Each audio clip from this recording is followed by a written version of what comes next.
Ferrari's factory team, along with its customer teams Alfa Romeo and Haas, have been struggling ever since racing has commenced in 2020. With regulations scheduled to stay quite stable for another year, Ferrari supposedly has few options when it comes to correcting their power deficit until at least the end of 2021. As such, some have questioned if Ferrari's customer teams will continue using their engines. Haas have now responded. I'm your host Dillon Shelley, and first up on Formula World, will Haas stay with Ferrari? Haas driver Romain Grosjean, in a conversation with Canal, started off by confirming that their struggles are down to the engine side of things. You don't need to be a mathematician or Einstein to understand that if Ferrari cars are at the back, then something is coming from that side. He then explained why Ferrari is an integral part of the Haas cars. But without Ferrari, we have no suspension, no engine, no gearbox, no car, so we are doing the best we can. It is still a Haas with a Ferrari engine. Team principal Gunther Steiner added to that by elaborating on why switching engine suppliers is not feasible for them. It would be very difficult for us, with how we are set up at the moment, to make a quick change like that. It would need to be over a few seasons. It cannot be next year. He signed off by hoping that the problems can be solved. At the moment, we are going through the tough times with Ferrari, and hopefully we can both get out at the end in a better state. Fast feed.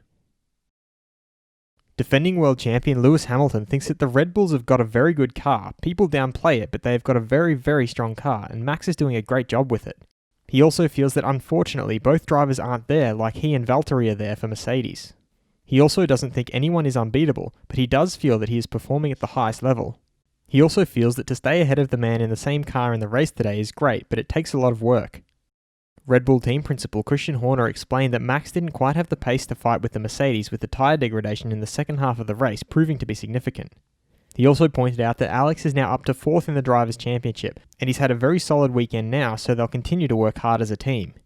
He further thinks that they are the outside bet since the Austrian Grand Prix, the first one, and they continue to be an outsider, and they have an outside chance in this championship. Honda F1 boss Toyoharu Tanabe meanwhile called attention to how Max's third place means that Honda has now achieved 6 podiums in a row. He also feels that Alex had a tough race because he was in the middle of traffic. He also explained how AlphaTauri's Pierre Gasly was the only driver who started on the hardest tyre and thinks he could have finished higher, but the safety car came just at the wrong time for the strategy. Mercedes team principal Toto Wolff has revealed that an undercut would have yielded a 2-second advantage to Max Verstappen, so he would have won a position.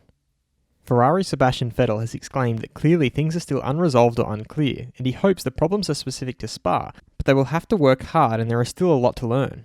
He also feels that it's important that they do not get frustrated now because frustration will not help you any further.